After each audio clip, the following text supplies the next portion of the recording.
Bonjour. Dans cet enregistrement, nous allons travailler quelques exercices d'élasticité, en particulier le tenseur de contrainte. Voilà, les objectifs sont essentiellement manipuler les opérations sur les calculs relatifs au tenseur de contrainte, la recherche des directions principales, calcul des contraintes principales, calcul du vecteur contrainte, manipuler les conditions aux limites, etc. Utiliser l'équation d'équilibre pour calculer, par exemple, les inconnus du tenseur de contrainte. Et enfin, déterminer le tenseur statique, c'est-à-dire l'effet du tenseur de contrainte au centre d'une section à partir du tenseur de contrainte et en déduire la sollicitation correspondante.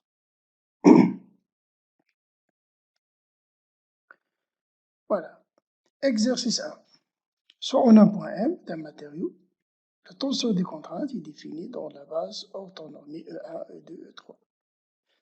Sa matrice représentative est sigma J 0,7 alpha, 3,6 alpha, 0, 3,6 alpha, 2,8 alpha, 0, 0,0, 7,6. Alpha est un paramètre de charge, c'est un réel. Question 1. Quel est l'état de contrainte en M pour alpha égale à 0? Question 2. Déterminer en fonction de alpha les contraintes et les directions principales. Que peut-on en conclure lorsque alpha varie?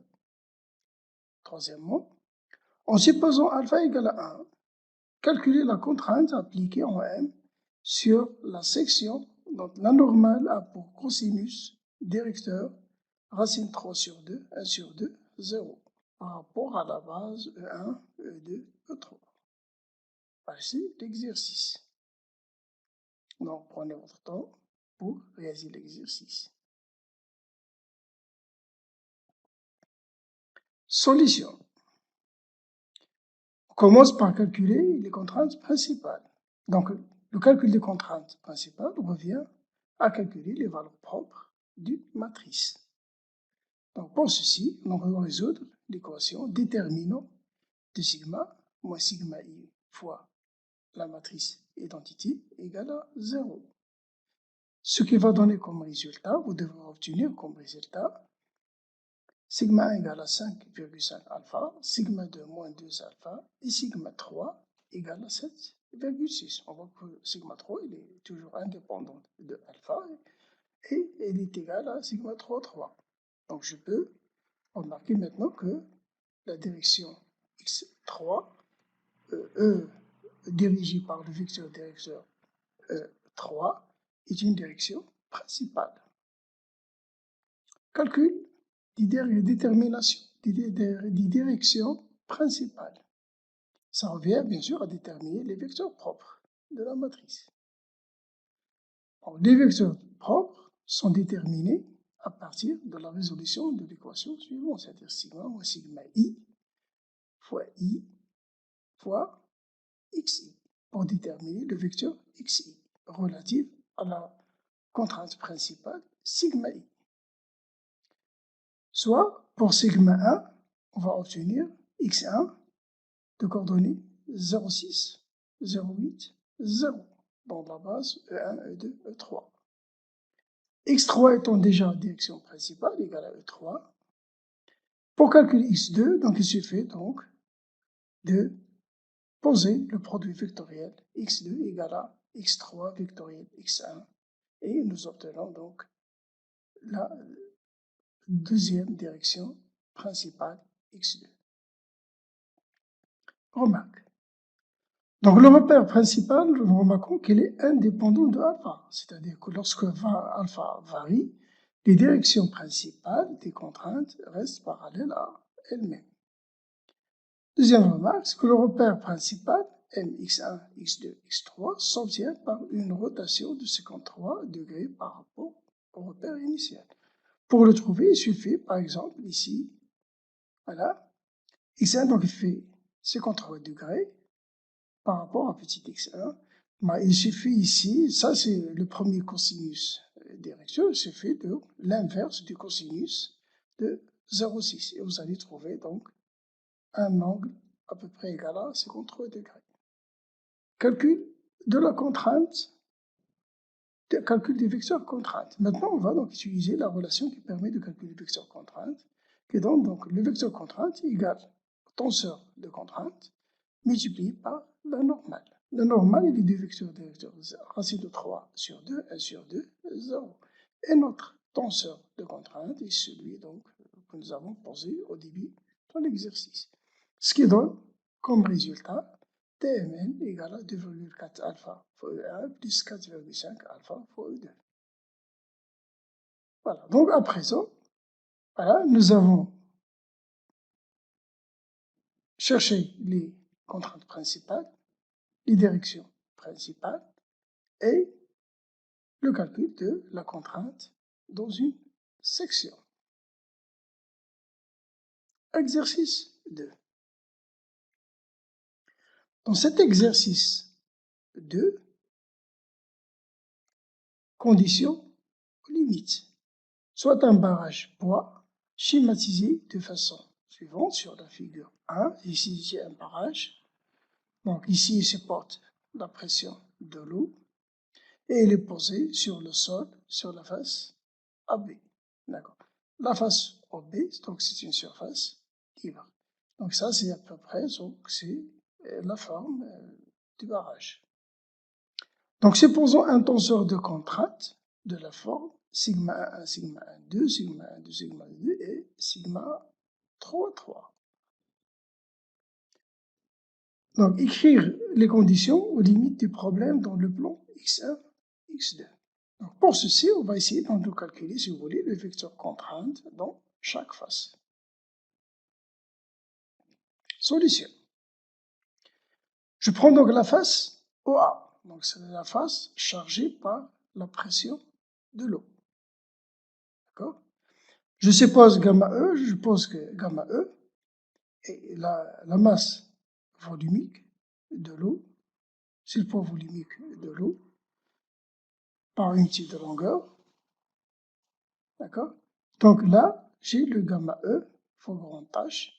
Ici, donc, j'ai une pression nulle. J'ai ici la pression maximale, gamma E fois la longueur H. Donc, le vecteur contrainte, je peux le calculer donc Q1M égale poids volumique de l'eau fois la distance x1, E2, d'accord, dirigé dans E2. Ou calculons la contrainte en utilisant la relation suivante, c'est-à-dire le produit de la matrice de tenseur de contrainte fois la normale. D'accord? Et je vais écrire l'égalité avec ceci. Ce qui donne, enfin, de calcul fait, sigma 1,2 égale à 0 et sigma 2,2 égale à moins gamma E fois x1. Donc, sur cette face, voilà, les conditions limites me donnent sigma 2 égale à 0 et sigma 2 égale à moins gamma E fois x1, c'est-à-dire la pression de l'eau. Donc j'ai ici que la pression de l'eau comme charge sur cette face.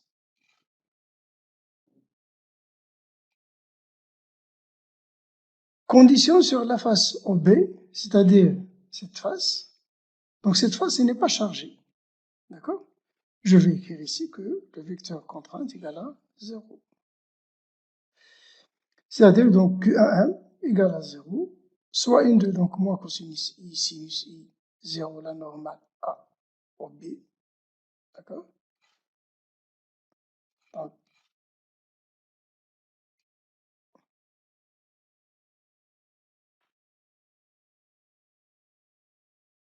Voilà, donc ici, j'ai les composantes sont moins cosinus I et sinus I.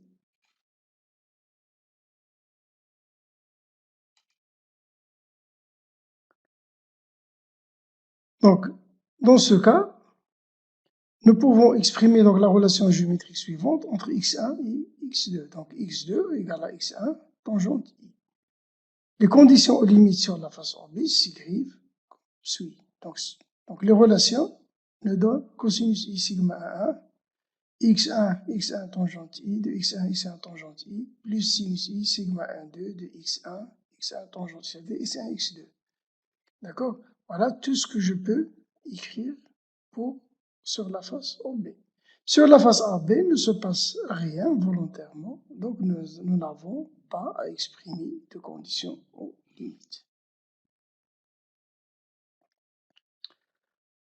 Exercice 3. Ça, c'est un exercice qui récapitule un peu tout ce que nous avons vu sur le tenseur de contrainte.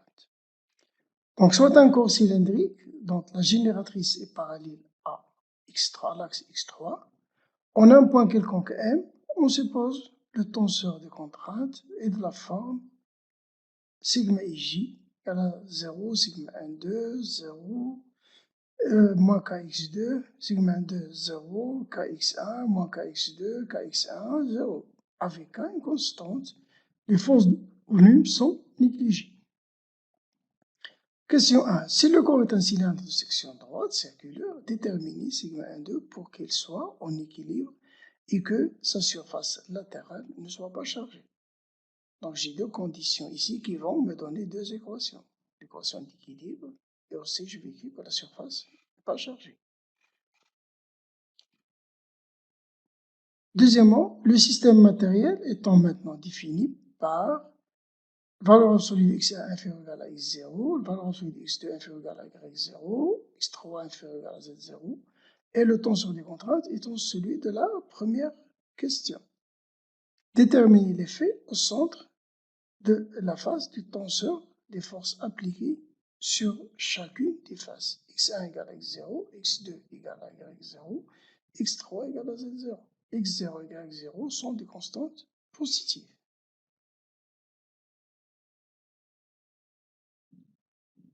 Solution de l'exercice 3, toujours donc le même tenseur. Donc là, on dit que l'axe x3 est parallèle à la génératrice. La génératrice, c'est ça. Tous ces dés-là sont des génératrices. Voilà, ça, c'est une génératrice. Parce que lorsque je fais tourner cette droite par rapport à l'axe x3, je vais générer un cylindre. Donc c'est ça ce qu'on appelle la génératrice. Donc la génératrice, elle est parallèle, x3, il est parallèle à la génératrice. Donc, pour déterminer l'inconnu sigma 1, 2, nous allons utiliser, dans un premier temps, l'équation d'équilibre sous sa forme locale. Donc, cette équation sous forme locale s'écrit, lorsque donc je néglige les forces de volume, somme de I égale à 1, 3, d rond sigma ij sur d rond xj égale à 0.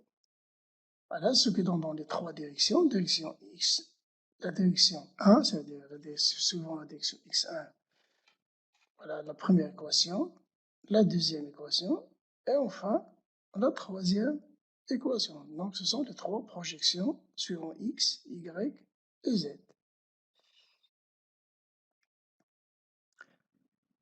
Voilà. Donc la projection suivant x1, voilà ce qu'il me donne. Il me donne le résultat sigma 1, 2 sur d rond x2 égale à 0. La projection suivant y, il me donne d rond de sigma de 1 sur d de x1 égale à 0. Et puisque le tenseur est symétrique, donc sigma de 1 égale à sigma 1, 2, donc d rond de sigma 1, 2 sur x1, d rond de x1 et d rond de sigma 1, 2 sur d rond de x1 est égal à 0. Projection suivant z, voilà, elle me donne donc une équation triviale, 0 égale à 0. Voilà, donc, sigma 1, 2 ne dépend ni de x1 ni de x2. Reste à vérifier si elle dépend de x3. Donc, on va écrire donc sigma 1, 2 égale à f de x3 et utilisons la condition que la surface latérale n'est pas chargée. C'est la deuxième condition que je n'ai pas encore utilisée. Donc, j'ai utilisé à présent l'équation d'équilibre. Maintenant, je vais utiliser la deuxième condition, c'est que la surface latérale ne soit pas chargée. La surface latérale, c'est celle-là. C'est ça ma surface latérale. D'accord? De normale, voilà, la normale à la surface latérale, c'est la normale n au point n. Donc je dois écrire que cette surface, que le vecteur contrainte sur cette surface égale à 0. D'accord? Je vais écrire donc Tmn égale à 0. Voilà. Donc la relation qui permet de déterminer le vecteur contrainte, que je peux donc écrire de cette façon, on me donne donc un vecteur nul, ce qui donne finalement ce vecteur de coordonnées sinus θ f de x3, cosinus θ f de x3, moins kx2 cos θ plus kx1 sin θ égale au vecteur nul. Donc ces deux quantités ne peuvent être nulles, tous les deux à la fois, que si f de x3, quelle que soit la valeur de θ, que si f de x3 égale à 0. Donc la seule, voilà, donc le seul cas que nous pouvons donc avoir, c'est que sigma n2 égale à 0. Donc résultat final, sigma n2 égale à 0. Voilà pour la première question. Nous passons à la deuxième question. Le calcul de l'effet des tenseurs des forces appliquées au centre des faces. Donc maintenant, on va, à partir des tenseurs de contrainte, on va déterminer la sollicitation aux sections, dans les sections. On va prendre les sections, ce sont donc les faces. On va prendre la face dans laquelle x1 égale à x0, la face x2 égale à y0 et la face x3 égale à z0, c'est-à-dire les trois faces principales de notre cylindre. Voilà, pour ceci, donc, il faut calculer donc, la résultante des forces et celle des moments appliqués au centre de chacune des faces par les relations suivantes. C'est-à-dire la résultante R, qui est à l'intégrale des vecteurs contraintes sur ds. ds, c'est l'élément surface, c'est l'intégrale sur la surface. Et aussi l'intégrale sur la surface de la somme des moments appliqués à la surface au centre, au point R, par rapport au centre de la section. Au point M par rapport au centre de la section.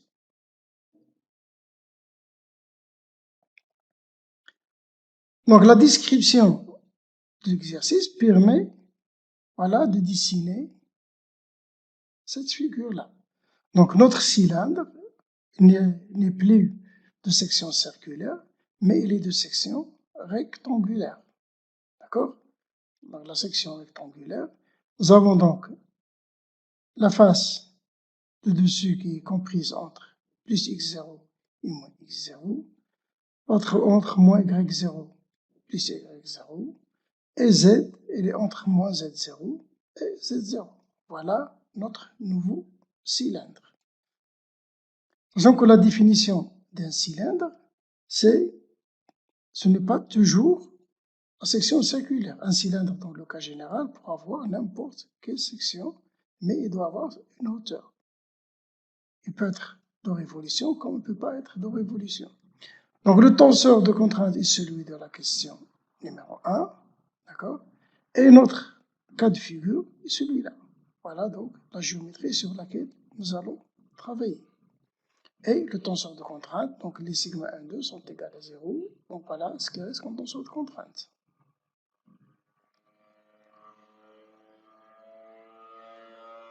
Voilà, si je prends maintenant l'état de charge sur la face x1 égale à x0, c'est-à-dire cette face-là, définie dans le repère x2, x3. D'accord? Et ici, donc, x1 égale à x0, c'est une constante, c'est-à-dire, si je reviens un petit peu en arrière, c'est cette face.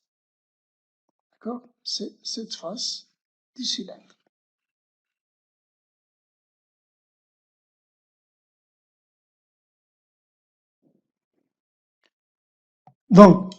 Donc cette première face du cylindre, la normale à cette face est n égale à 1, 0, 0, c'est-à-dire cette face elle est perpendiculaire à x1.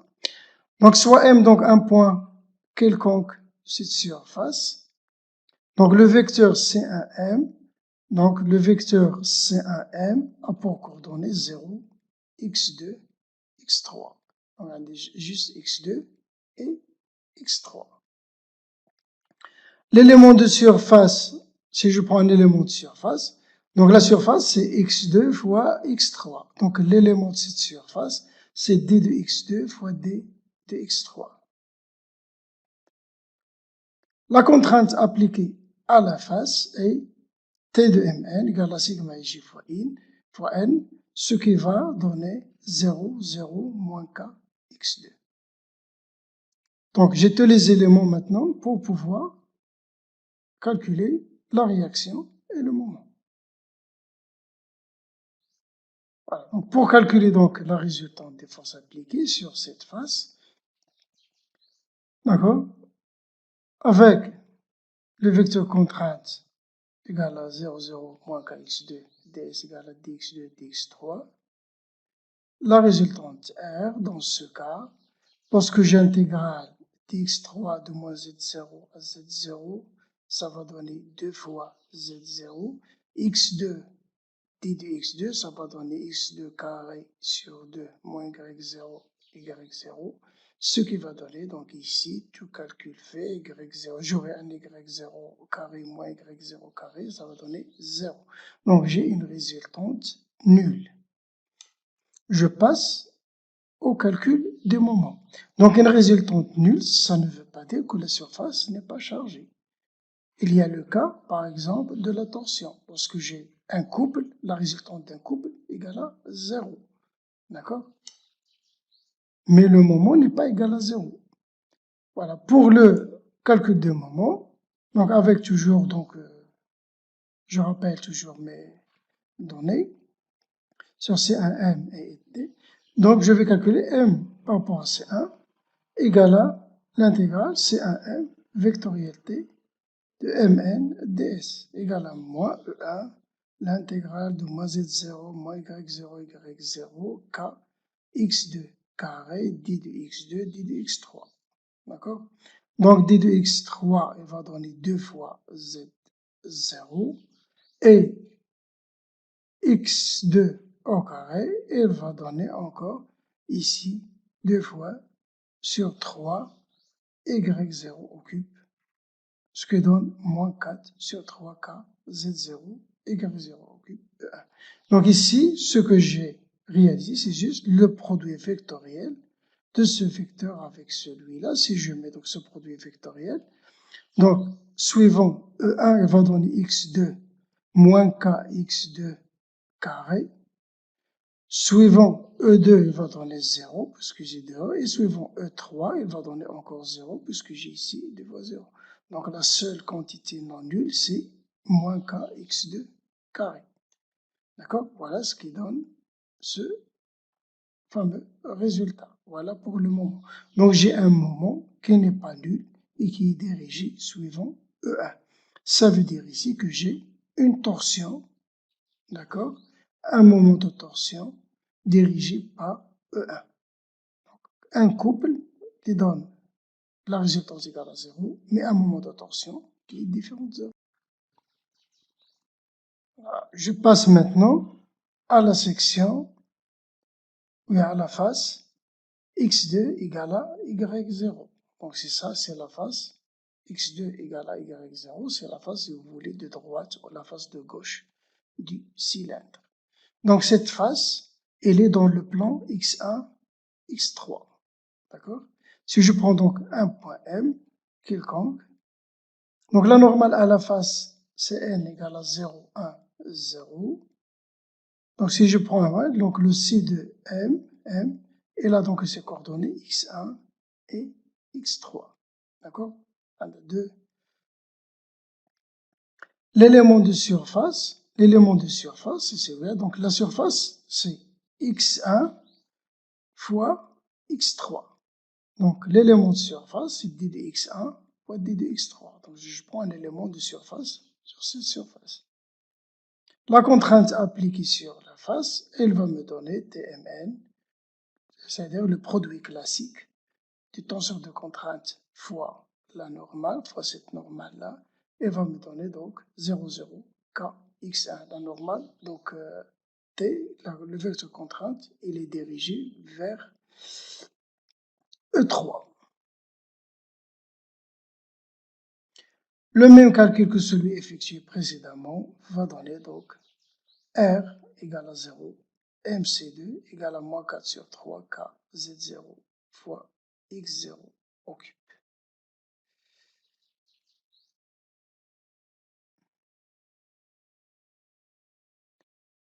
Voilà, de même pour le dernier cas, c'est-à-dire la face ici, la face du haut ou la face du bas. On va prendre la face du haut pour laquelle donc j'ai Z égale à Z0. Donc cette face, voilà, il se trouve dans le plan X1, X2. Si je prends donc un point M, donc C3M, il aura pour coordonnées X1, X2, 0, ds égale d de X1, d de X2. Le calcul des vecteurs contraintes aura les composantes suivantes.